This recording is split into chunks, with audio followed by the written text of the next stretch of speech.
Greetings to all of you. We're here to discuss about the logarithm properties, the product, quotient, and power rule. We hope that at the end of this video, you guys will know a lot about the logarithm properties. Arat na!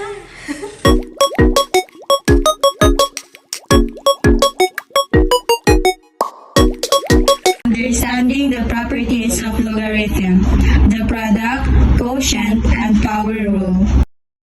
At the end of this video, you guys will learn a lot about the three rules, the product, quotient, and power rule. And you will also know how to solve problems involving the logarithm properties. We first discuss about the product rule. Product rule tells us that the logarithm of product is a sum of logarithms of the factors.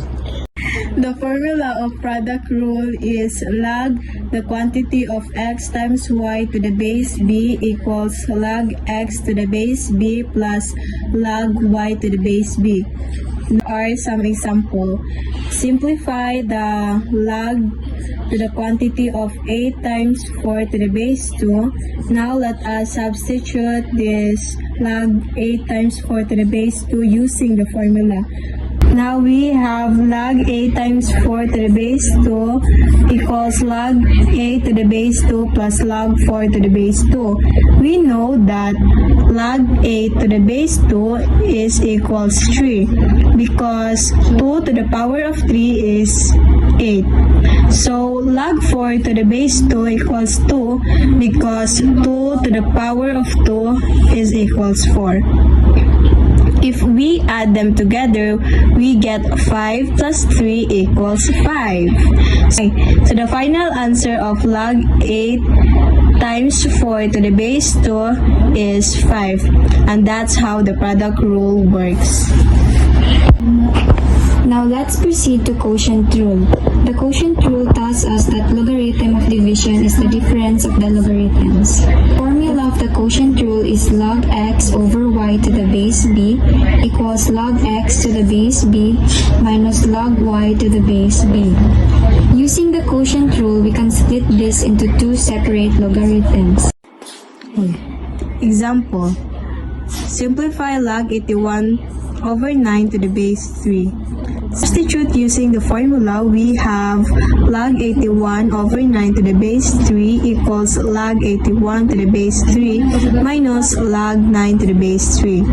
We know that log 81 to the base 3 is 4 because 3 to the power of 4 is 81. Log 9 to the base 3 equals 2 because 3 to the power of 2 equals 9. So if we subtract them, it gives us 4 minus 2 equals 2. And lastly, we have power rules. Power rules allows us to bring the exponent in front of the logarithm. Formula of these power rules is log x to the power of n to the base b equals n times log x to the base b. Example, let's find log 8 to the power of 3 to the base 2 using power rule. We can bring the exponent 3 outside the logarithm.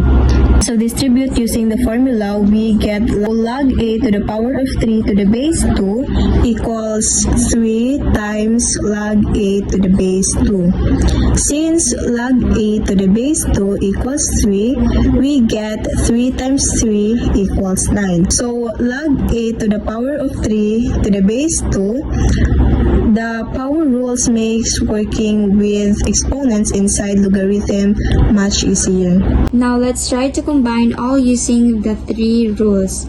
Simplify log 32 times 8 to the base 2 minus log 64 over 4 to the base 2 plus log 4 to the power of 2 to the base 2.